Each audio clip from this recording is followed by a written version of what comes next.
Est-ce que ça ne veut pas dire qu'il y a un prix et que dans le fond la Il y a un question prix. que nous Il y a ne un prix. posons pas Tout et à que fait. nous refusons de nous poser Il y a un aujourd'hui, c'est la question du prix. Oui, tout à Du fait. prix que nous sommes prêts à mettre pour nos libertés, pour continuer l'aventure démocratique, Tout à pour fait. continuer à maintenir, alors je ne parle pas d'empire, mais d'un État qui garantisse une destinée commune. Et dans le fond, cette question du prix n'est pas posée comme si la sécurité pouvait s'allier avec la liberté comme un jeu à somme nulle.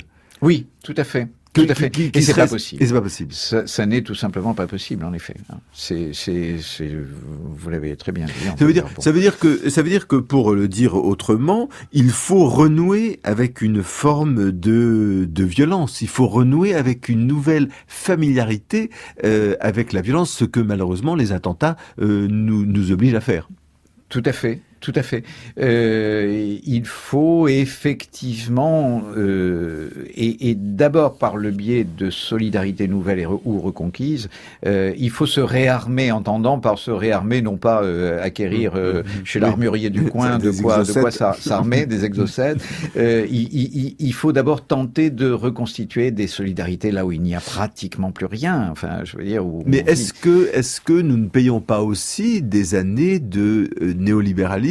Je pense à cette fameuse phrase de Margaret Thatcher disant il n'y a plus de société, il n'y a plus que des individus, qui est le postulat même du néolibéralisme. Bien sûr. Et donc, ou du libéralisme. Ou du libéralisme tout court. Alors, oui. est-ce que nous n'avons pas aussi ce travail parallèle à faire pour recréer des solidarités en faisant passer la solidarité avant même l'individualisme qui était notre logiciel, comme on dit aujourd'hui, depuis des années.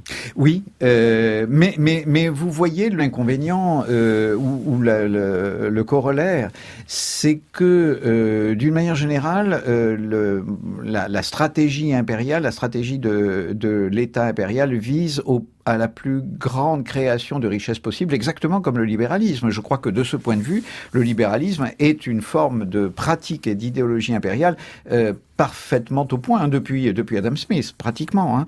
Mais le problème de la recréation de solidarité, ça veut dire peut-être qu'il faudra abandonner des possibilités de création de richesse qui s'offriraient à nous. Il peut être, prenons Belfort, il peut être économiquement plus pertinent de déplacer, de fermer l'usine de Belfort. Il peut être politiquement plus pertinent, ou il peut être politiquement plus fort, de maintenir au contraire des formes de solidarité dans une ville qui périrait sans cette, le cas échéant, je ne connais pas, on va dire la situation à Belfort, qui périrait sans cette usine. C'est le genre de choix devant lesquels nous sommes. Gabriel Martinez-Gros, finalement, ce que nous avons appris de ces attentats, et ce que nous apprend aussi Ibn Khaldoun à des siècles d'existence, c'est qu'il y a quelque chose de plus important que la richesse. Oui, c'est ça. C'est ça. C'est tout à fait ça. En tout cas, si nous voulons continuer à vivre selon des principes et des procédures démocratiques.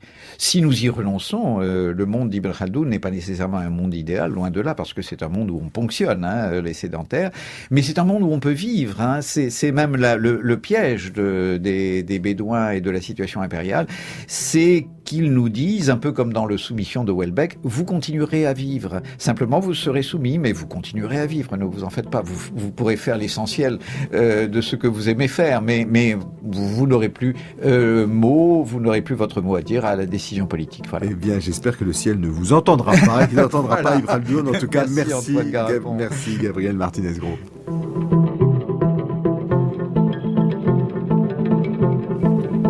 Les discussions du soir, Gabriel Martinez-Gros, Corinne Amar, Cédric Châtelus. Anne-Pascale Desvignes, Antoine Garapon.